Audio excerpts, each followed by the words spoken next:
I'll tell you why. The poorest people in the UK have shouldered by far the greatest burden since the financial crash. And now there are 11.5 million leaked documents that detail financial and attorney-client information for more than 200,000 offshore entities. The Panama Papers, but that was in the newspapers, wasn't it? Something about David Cameron's dad and a bottle of Mossack Fonseca 83. Yes, it was in the papers. Really briefly. Panama Papers, Cameron's dad. All fine now. Move along. Nothing to see here.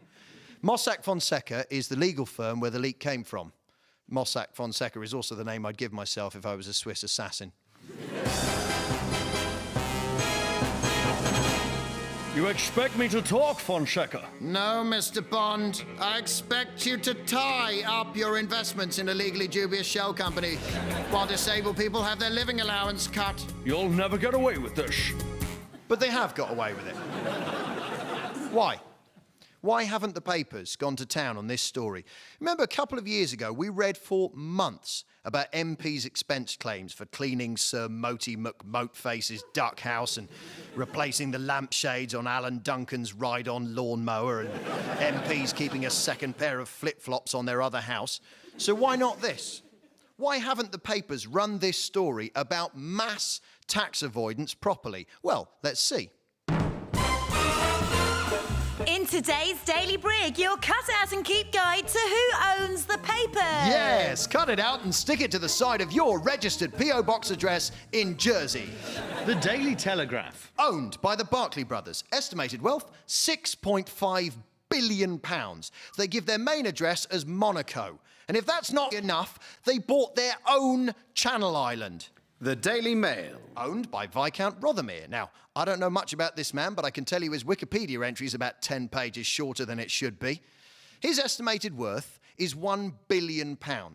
He's a non-dom. That means he makes money here, but doesn't help to pay for the things that you and I do. Too busy playing a game of let's see how many pound coins you can poke up your corporate loophole. The Express. Is owned by the charming Richard Desmond. Estimated worth £950 million. His company released a statement saying Northern and Shell endeavours to structure its tax affairs in a tax-efficient manner, which is PR speak for isn't Luxembourg lovely at this time of year?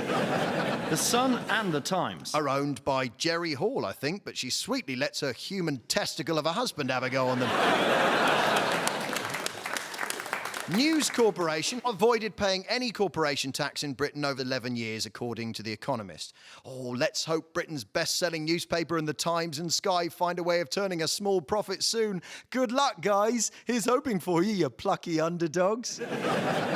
Even The Guardian's owners are offshore. Mind you, if The Guardian keep losing money at their current rate, that offshore holding will be a lilo bobbing somewhere off the coast of Skeggy. So, let's follow the money.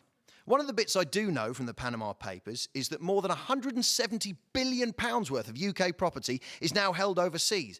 More than £170 billion. That's an almost unimaginable amount of money. It's enough for nearly a dozen pairs of Apple's cordless headphones. It's actually just shy of 500 times 350 million. Now, £350 million is significant because it was the figure painted down the side of Boris Johnson's big bus of Brexit lies. Yep, imagine that. 500 Johnson Gove lie buses parked end to end. I mean, if Evel Knievel looked at that lot trying to decide if he should jump over it on his motorbike, he'd turn to his manager and say, I'm Evel Knievel, not idiot Knidiot. So, £170 billion in UK property held offshore. And nearly 1 in 10 of the 31,000 tax haven companies that own British property are linked to Mossack Fonseca in the Panama Papers. Of course, Mossack Fonseca, who are based in Panama, are keen to point out they have done nothing illegal as far as they know. So, one question for them, if I may. Why are you in Panama? I mean, it can't just be the hats. I mean, a Panama hat's as natty as all get out, but really, why are you in Panama? I love a canal as much as the next man, unless the next man is David Essex. But why are you in Panama? What for? If it's a canal you're after, you could base yourself in Runcorn. That's up the dirty end of the Manchester Ship Canal. Although, to be fair, it's the John McCririck of canals, that. Both ends are filthy. It It makes no odds how angry I get about this. I could snort fire directly out of the grill of your radio set and still it wouldn't capture the imagination of enough people because the papers don't run it. There are two big continuing narratives to distract us in the UK press. One, anyone receiving help from the state is a failure or a cheat. Two, anyone from outside the UK has come here to take away, not contribute. Well, guess what? The owners of your daily newspapers are receiving help from the state. They are the failures. They are the cheats. And it's them who's taking away from the UK and not contributing. So where's their dirty great photo on the front of the Daily Mail? It's not there, is it? Because that's where the editor chooses to house migrants and poor people.